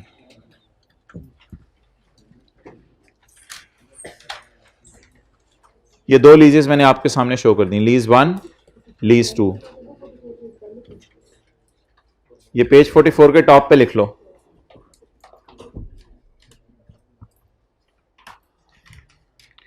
अच्छा भाई, तीसरी मिसाल,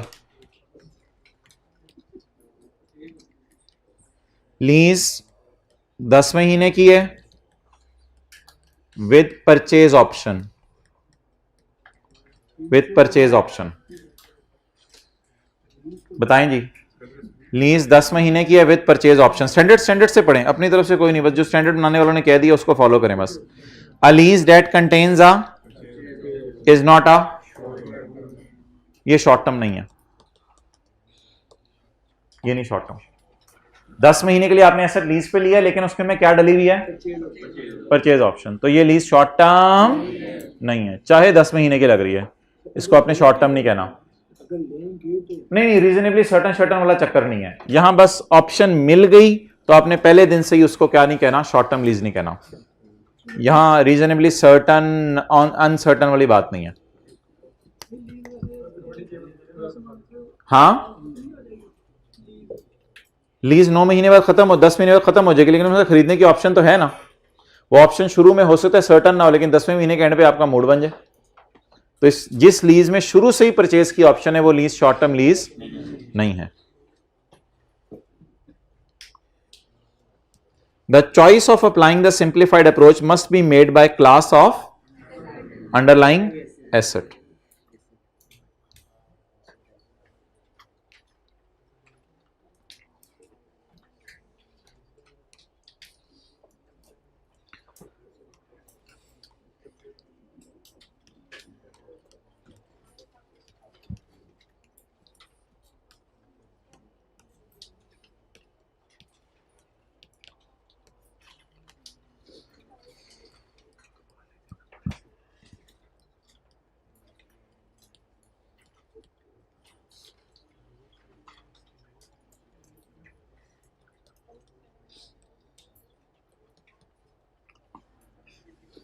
मुझे बताएं, ये चारों लीजेस शॉर्ट टर्म लीज हैं या लो वैल्यू एसेट है? ओ भाई, लो वैल्यू नहीं है। कार कहां लो वैल्यू है, प्लांट कहां लो वैल्यू है? लो वैल्यू नहीं है। Is it short term? Yes yes yes, these are short term. पहली गाड़ी कितने अरसे के लिए ली है? दूसरी गाड़ी, पहला प्लांट, दूसरा प्लांट 11 महीने।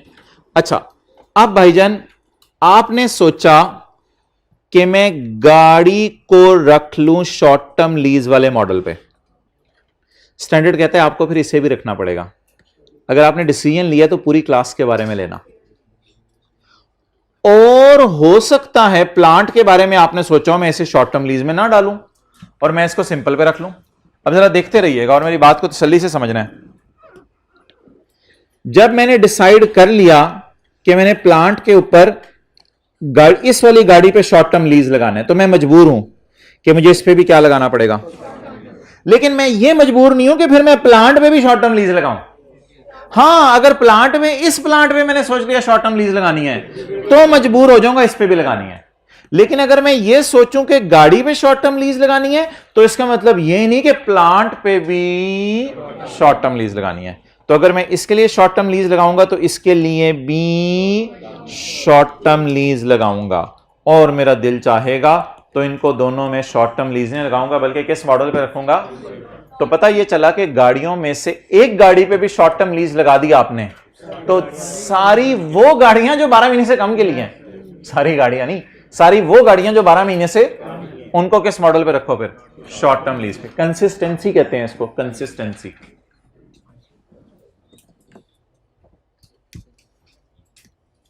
लेकिन इसकी इजाजत है कि गाड़ियों पे शॉर्ट टर्म लीज वाला मॉडल लगा दो और प्लांट पे सिंपल वाला। इसे कहते हैं class of assets. Class of asset, underline का मतलब होता है जिस एसेट का जिक्र हो रहा है। ये अलग क्लास है, आपको पता है गाड़ियों की क्लास ही अलग है और प्लांटों की क्लास अलग हो रही है। ह्यूमन बीइंग्स, सोशल एनिमल, नहीं ह्यूमन बीइंग, अच्छे बच्चे।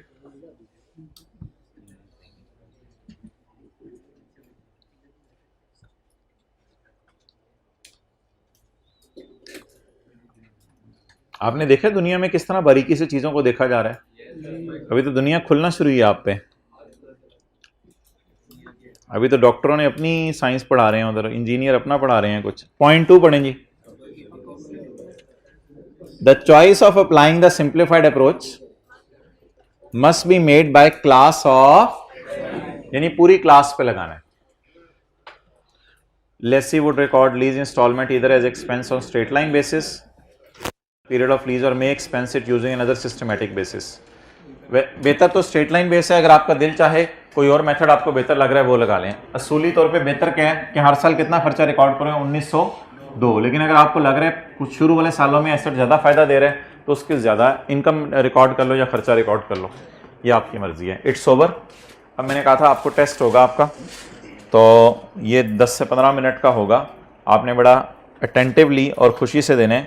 पेज 93 निकालें बुक का, पेज 93।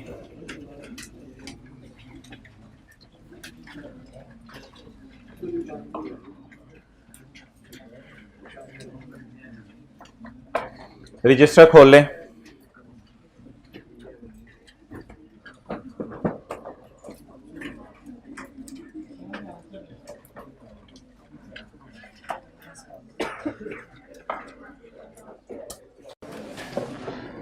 मुझे घर से तैयार करके लाया हूं सारा, सिर्फ मैंने आपको शो करना है। मुझे नहीं पता कि यह सवाल लेसर का है, मुझे नहीं पता कि यह सवाल लेसी का है। मैं आपसे सिर्फ 2 चीज़ें पूछने लगा हूं, आपने मुझे वो 2 चीज़ें बतानी हैं। हम रजिस्टर पे लिखेंगे पेज 93। रजिस्टर पे क्या लिखेंगे?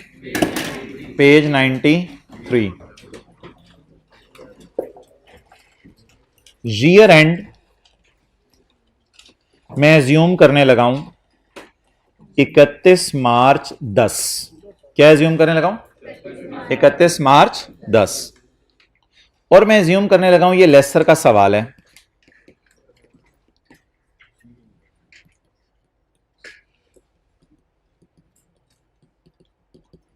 चलें जी, ये 2 फिगर्स आप मुझे निकाल के दे दें। चलें जी।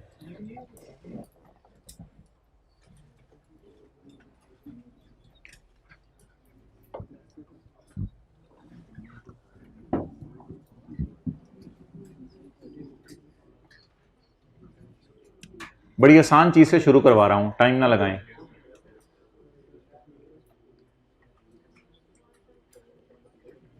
शुक्र है ईयर एंड और लीज ईयर एंड बराबर है।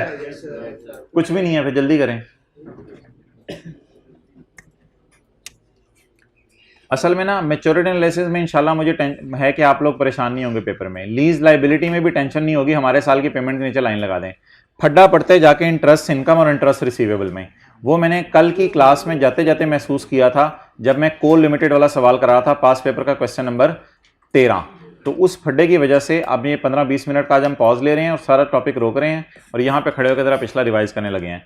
तो इंटरेस्ट अगर लेसर समझ नहीं आ रहा तो एक्सपेंस और पेएबल लिख लें, जो मर्जी लिख लें, बस लिखें सही। इधर इनकम और रिसीवेबल बताएं जल्दी से। कर लिया? हाथ खड़ा कर दें। पहले वाला सोल्यूशन नोट कर लें, फिर अगले वाला मैं बना के देता हूं आपको। अच्छा भाईजान, एक बात जिंदगी में ना याद रखिएगा, ये जो इंटरेस्ट होता है ना, ये आपको आज बड़ी पते की बात बता रहा हूं। ये जो इंटरेस्ट होता है ना, ये इन 12 महीने का होता है। मैंने सवाल नहीं भी पढ़ा ना तो ये इंटरेस्ट 12 महीने का है। और ये इंटरेस्ट कब का है? अप्रैल, मई, जून, जुलाई, अगस्त, सितंबर, अक्टूबर, नवंबर, दिसंबर और 2010 जनवरी, फरवरी, मार्च। ये इंटरेस्ट इन 12 महीनों का है। ये जो 12 महीने मैंने बोले हैं, ये इन 12 महीनों का इंटरेस्ट है। अगला सवाल मेरा, क्या ये इंटरेस्ट इन्हीं 12 महीनों के एंड पर मिल भी गया? मिल गया या मिलेबल है? रिसीवेबल 0। और मुझे 12 महीने की इनकम कोई बच्चा बताए, 12 महीने की इनकम 1822। ये पहला सवाल आपका सॉल्व हो गया। इसको नोट कर लें, फिर मैं आगे चलता हूं।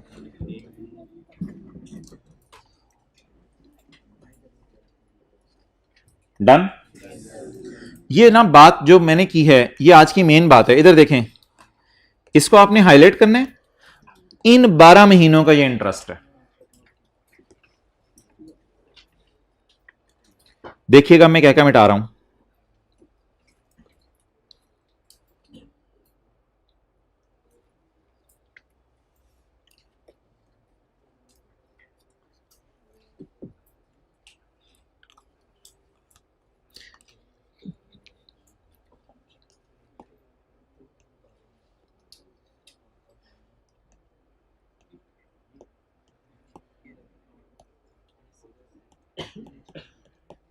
चलें जी, जल्दी करें। नहीं नहीं नहीं नहीं, लाइन क्यों लगानी है यार? लाइन वाली चीजें मैंने पूछी नहीं। Late everyone do. सबने पैसे दिए हुए हैं।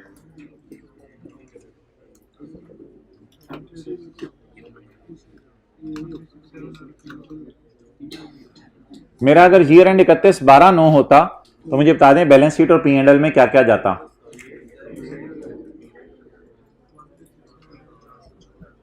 मजा आ रहा है ना आप? हाँ चलो।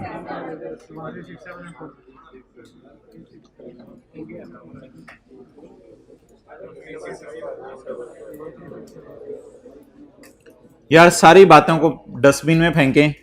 ये इंटरेस्ट बताएं किन 12 महीनों का? अप्रैल मई जून जुलाई अगस्त सितंबर अक्टूबर नवंबर 2009 के कैलेंडर का और जनवरी फरवरी मार्च 2010 के कैलेंडर का। हमारा लेकिन अनलकीली ईयर एंड हो गया था 31/12/9 को। अगर 31/12/9 को हमारा एंड हो गया था काउंटिंग ईयर, तो 31/12/9 की रात को मैंने कोई इंटरेस्ट पे किया या अगले साल 3 महीने बाद पे किया? अगर मैं लेसर हूं तो रिसीव किया, तो अगले साल 3 महीने बाद मुझे रिसीव हुआ। अगर मुझे अगले साल 3 महीने बाद रिसीव हुआ तो इसका मतलब 31/12/9 को जब मैं खड़ा था तो 9 महीने का रिसीवेबल था। तो 9 मंथ्स का रिसीवेबल था और 9 मंथ्स का ही कमाया था मैंने। 9 मंथ्स का ही कमाया था ना। अब इस फिगर को पकड़ के टोटे करने पड़ेंगे जी। अच्छा मुझे बता दें कितने महीने मैंने एसेट लीज पे दिए रखा, तो फिर इनकम भी 9 महीने की बुक करूंगा। और ये 9 महीने का किराया अभी तक रिसीव, इसलिए ये क्या होगा? रिसीवेबल। तुम साल के इंटरेस्ट हो, अभी हमने सिर्फ 9 महीने एसेट लीज पे दिया है, इसलिए हम सिर्फ 9 महीने की इनकम बुक कर सकते हैं। 1367। और ये सारा का सारा 1 रुपया भी नहीं मिला, बल्कि अगले साल 31/12/9 पे खड़े हैं ना, 31/12/9 पे खड़े हैं ना, अगले साल 3 महीने बाद मिलेगा। पूरा रिसीवेबल है ये। कितना? 1367। डन। किसने गलती की थी वो हाथ खड़ा करें। क्या गलती की थी? क्या? अच्छा यार, रिसीवेबल याद रखिएगा उस अरसे का होता है जिसकी आपने सर्विस दे दी है। आपने देखे ना लीज एसेट 9 महीने का किराए पे दिया है। एक बात याद रखिएगा, मैंने आपको जिंदगी भर याद रखिएगा, रिसीवेबल और पेबल कभी फ्यूचर का ना बनाइएगा। रिसीवेबल और पेबल कभी फ्यूचर का ना बनाइएगा। रिसीवेबल और पेबल हमेशा किसका होता है? पास्ट का होता है। डन हो गया? आगे आने दो। ये हो गया, ये हो गया। अगला सवाल ये है, अगला सवाल अब मैं आपसे पूछने लगा हूं।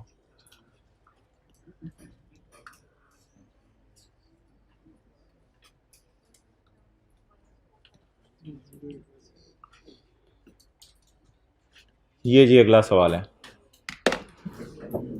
चलें करें।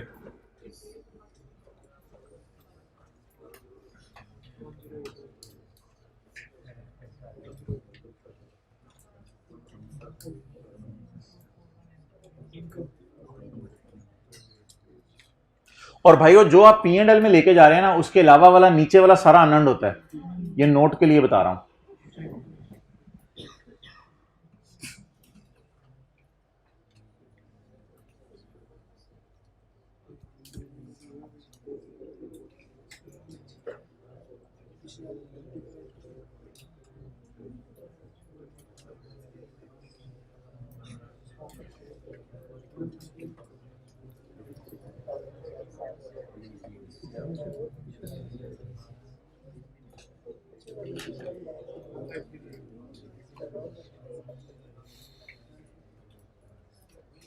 Take it very easy, relax होके करेंगे, हो जाएगा।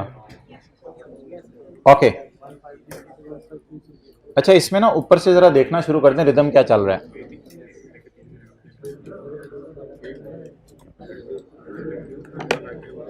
ये 9 के कैलेंडर के 9 महीने का इंटरेस्ट है और 10 के कैलेंडर के 3 महीने का इंटरेस्ट है।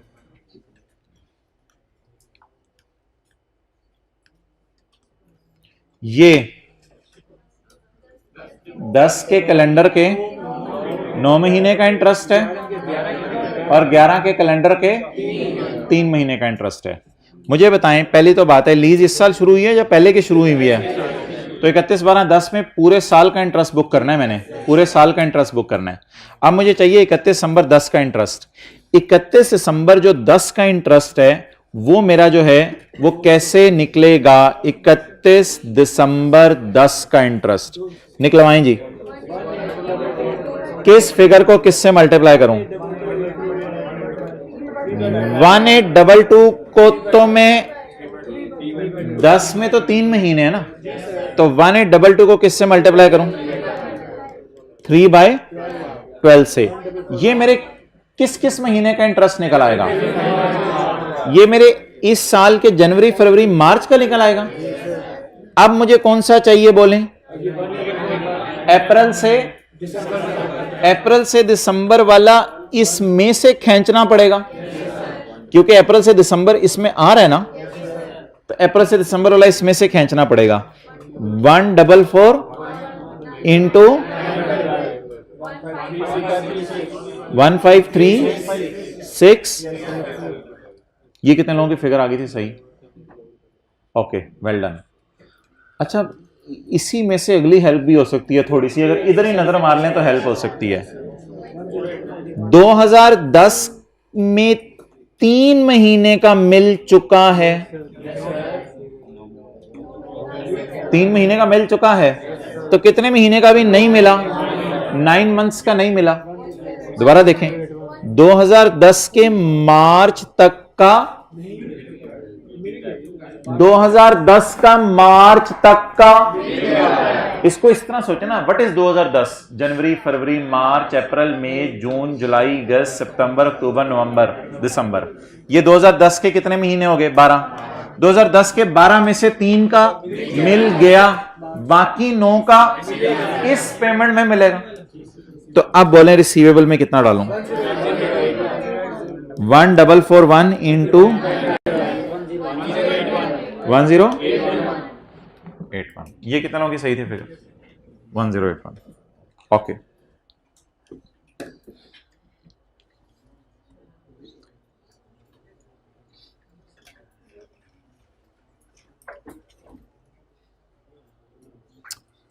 ये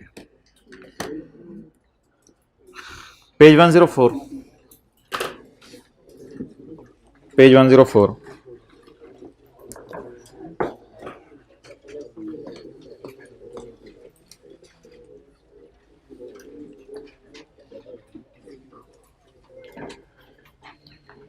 भाई अगर आपसे कोई पूछे, अभी ईयर एंड मैंने बता रहा, ये इंटरेस्ट कितने अरसे का है? ये इंटरेस्ट कितने अरसे का है? ये 2001 के कैलेंडर के 6 महीने के और 2002 के कैलेंडर के पहले 6 महीने का। तो ये 12 महीने का इंटरेस्ट गालिबन 13वें महीने के पहले दिन मिल रहा है, कुछ ऐसी स्टोरी है। 12 महीने का इंटरेस्ट 13वें के पहले दिन मिल रहा है।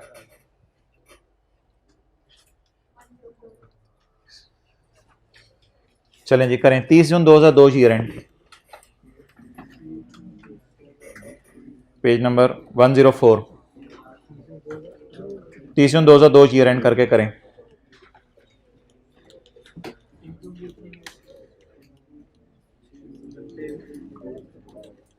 जून 2002। P&L में इंटरेस्ट इनकम और बैलेंस शीट में करंट एसेट्स में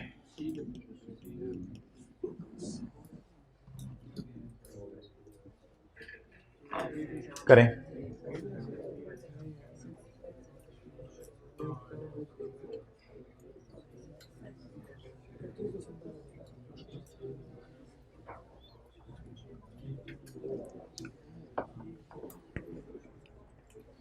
क्या आप एग्री करते हैं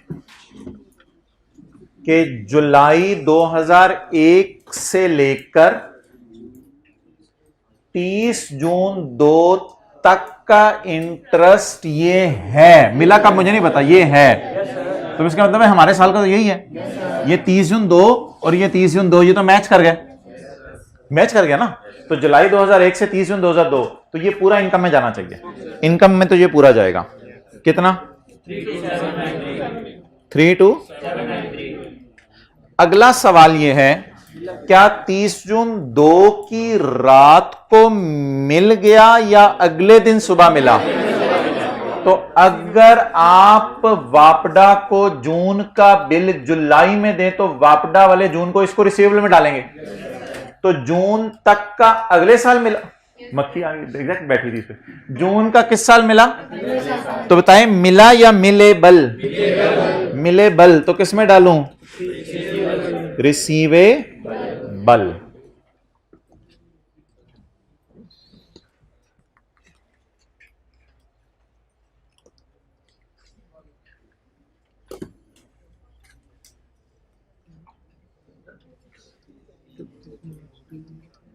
यार इस तरह ना चीजें करते रहा करें। रात को मुझे नींद आ रही थी, लेकिन मैंने सोचा कि कोई 2 सवाल ढूंढता हूं और उसके फिर ईयर एंड ऐसे सोचता हूं जिससे मैक्सिमम चीजें कवर हो जाएं। फिर मैंने सोचा थोड़ा सा और जाग लेता हूं।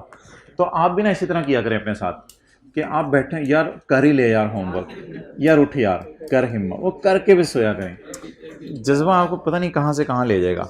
कौन सा साल है जी? बोले 31 मार्च 2002। चलें जी करें। आखिरी सवाल आज का मेरा, 31 मार्च 2002। इस क्लास के बाद आपने छलांगे मारते हुए जाने।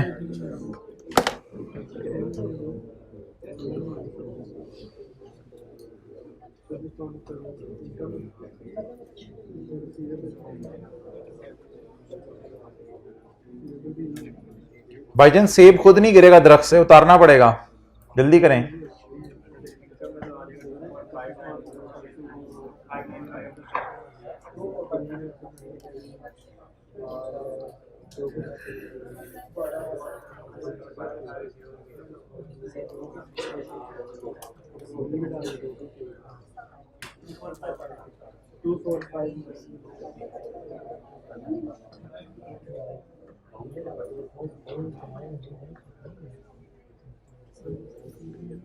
चलें जी। ये जो पहला आपको इंटरेस्ट नजर आ रहा है, ये 2001 के कैलेंडर के 6 महीने के आखिरी वाले और 2002 के पहले वाले 6 महीने का है। हमारा ईयर एंड अनलकीली 31 मार्च 2 को एंड हो गया। इसका मतलब है हमने जो इंटरेस्ट 12 महीने में से 9 महीने का कमाया, मिला नहीं मिला अलग बात है। 12 महीने से कितने महीने का कमाया? 9 महीने का कमाया। तो क्या 32793 में हमारे अकाउंटिंग ईयर की फिगर्स फॉल कर जाएंगी? तो हमारा अकाउंटिंग ईयर 31 मार्च 2002 को एंड हो रहा है। तो 32793 डिवाइडेड बाय 12 महीने मल्टीप्लाइड बाय 9, 24595 595। अच्छा, क्या 31 मार्च 2 के 9 महीने का इंटरेस्ट 31 मार्च 2 को मिल रहा है या जून जुलाई 31 मार्च को मिल रहा है या अप्रैल में जून जुलाई में मिल रहा है? इसका मतलब है ये 9 के 9 महीने का रिसीवेबल और अगले साल के 3 महीने का इकट्ठा इस दिन रिसीव होगा। इसका मतलब है हमारे ईयर एंड पे तो ये पूरा का पूरा क्या था? रिसीवेबल 24595। अच्छा, कितने हजरात के सारे सही थे? अच्छा, सारे सही थे, ठीक है। होमवर्क के अंदर आपने सवाल एक छोटा सा करना है, प्रैक्टिस के क्वेश्चंस में आ जाएं। भाई अब्दुल्ला राजपूत को बुला दो उधर से।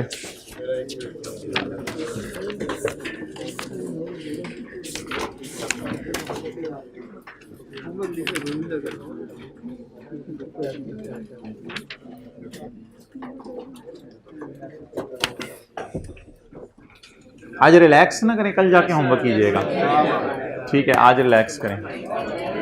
अच्छा, एक बात याद रखिएगा, एक तीसरी जगह भी इंटरेस्ट आता है, मैंने आपसे बात कर दी है, वैसे तीसरी जगह भी आता है। एक P&L में जाते हैं, एक बैलेंस शीट में जाते हैं, एक नोट में जाता है। नोट में क्या जाने, जितना ये अर्नड में डाल दिया ना आपने, उसके अलावा नीचे जितना पड़ा हुआ है वो सारा किसमें चला जाना है? अनअर्नड में चला जाना है।